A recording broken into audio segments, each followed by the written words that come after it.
सबसे पहले विजय कौशिक जी, आप सभी का पहले बहुत स्वागत है। विजय कौशिक जी, आपसे ये जानना चाहेंगे कि अब जिस तरीके से जो नए टीम का गठन करने की बात हो रही है और पंजाब की बात करें और उत्तराखंड की बात करें तो नेता प्रतिपक्ष के नाम का ऐलान हुआ, विधायक दल के नेता का माफ कीजिएगा, जो और भी तमाम ऐसे नेता हैं जिनका नामों का ऐलान किया गया है। इसमें कहीं ना कहीं जो राहुल गांधी की टीम है उसकी झलक देखने को मिल रही है यहाँ पर, और कहा जा रहा है कि युवाओं को ज्यादा तरजीह इस बार दी जा रही है। आप क्या कहेंगे इस चीज को लेकर? क्या पार्टी को मजबूती मिलेगी अब जिस तरीके से एक नई पार्टी और नया संगठन के तौर पर अब इसे देखा जाएगा? तो राहुल सोचते हैं हित में भी, पार्टी हित में है कि युवाओं को आगे लाया जाना चाहिए, क्योंकि आज नहीं तो कल युवा ही इस देश का भविष्य बनेंगे।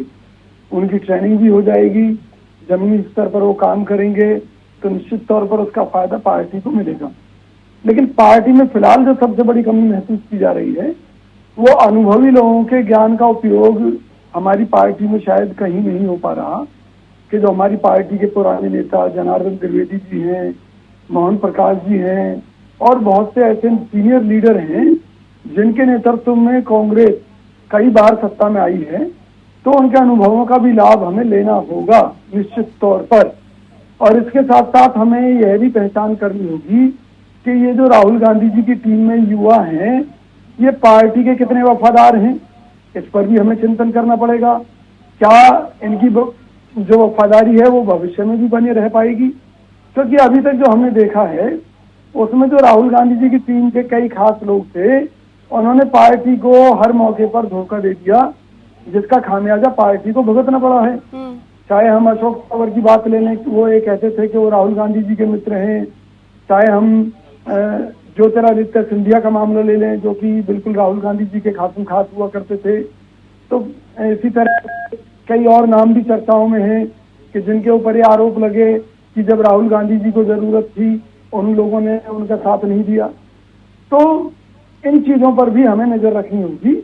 युवाओं को मौका दिया जाना बहुत अच्छा कदम है राहुल जी का, और वो तो हमेशा से चाहते थे कि राहुल गांधी जी की भी जितने भी युवा हैं उनको आगे बढ़ने का मौका मिलना चाहिए। विजय कौशिक जी, अब भले युवा टीम बनाई जाने की कोशिश यहाँ पर की जा रही है, लेकिन जो सीनियर नेता हैं एक नाराजगी उनमें जाहिर तौर पर देखने को मिलेगी। और जैसे कि हम अभी देख भी रहे हैं, पंजाब में भी हम देख रहे हैं सिद्धू खेमे में नाराजगी है, तो वहीं उत्तराखंड में भी प्रीतम सिंह खेमे में नाराजगी बनी हुई है। क्या इसको लेकर भी कुछ काम किया जाएगा? क्योंकि अगर यही कुछ रहा तो फिर अंदरूनी कलह एक बार फिर सामने आएगी और इसी का तो आप लोग खामियाजा भुगतते रहे हैं हमेशा। देखिए, सिद्धू जी का मामला बिल्कुल उलट है और अन्य राज्यों की स्थिति में। यहाँ तो इन्होंने पद पर होते हुए ही पार्टी को नुकसान पहुंचाया, ऐसा कार्यकर्ताओं का मानना रहा है।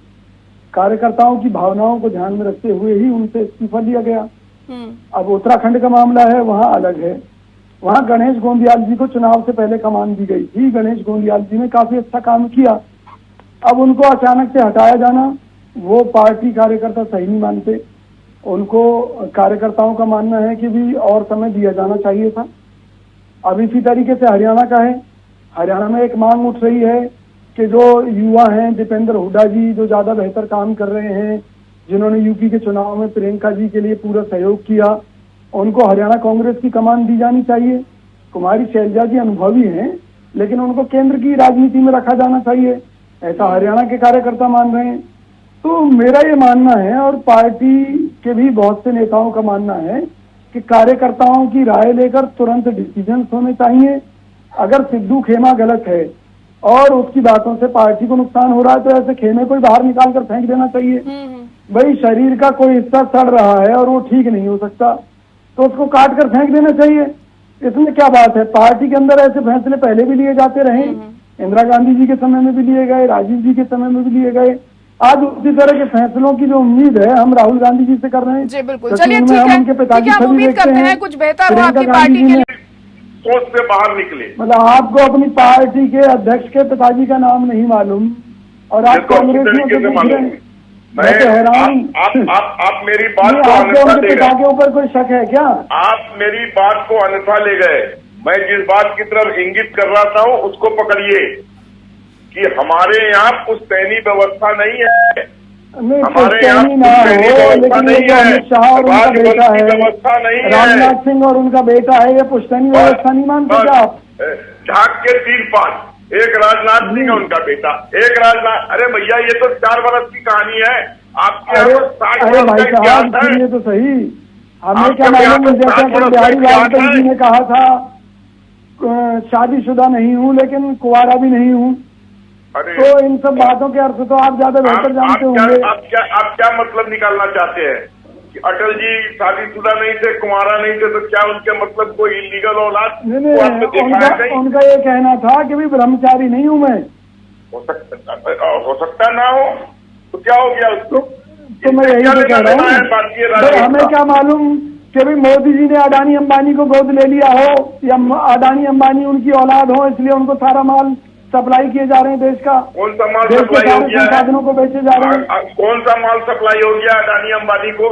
अगर अडानी और अंबानी ने ऐसा कौन सा धंधा किया कि जो दुनिया के सबसे अमीर पर्सन हो गए? जरा बता दीजिए जी मुझे।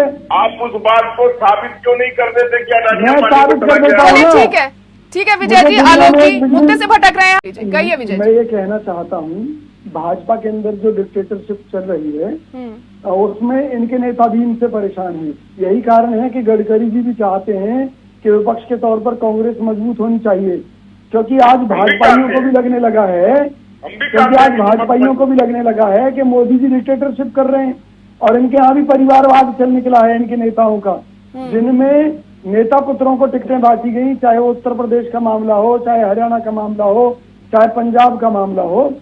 ये लोग आज अडानी अंबानी को इतना अमीर बना दिए हैं कि गरीब आदमी भुखमरी का शिकार हो रहा है। जो 2 करोड़ रोजगार हर साल देने की बात कही उसमें 0, जो इन्होंने महंगाई घटाने की बात कही उसमें 0। आज आम जनता इनसे त्रस्त है, मुद्दों की बात इनके पास है नहीं, इनके पास केवल हिंदू मुस्लिम का मुद्दा है, शाकाहारी और मांसाहारी का चलिए मुद्दा है। ठीक है चलिए, ये तो बात हुई बीजेपी की, लेकिन आपको लगता है कि आपकी पार्टी कभी इतनी मजबूत हो पाएगी कि तगड़ी टक्कर दे दी जाए, भले ही जो भी मुद्दे रहे हो, लेकिन जनता तो बीजेपी को ही चुन रही है ना। अंग्रेजों से लड़े थे तब हम चंद लोग थे, धीरे धीरे काफिला बनता गया और हमने उनको भी उखाड़ फेंका, भाजपा को भी उखाड़ फेंकेंगे हम।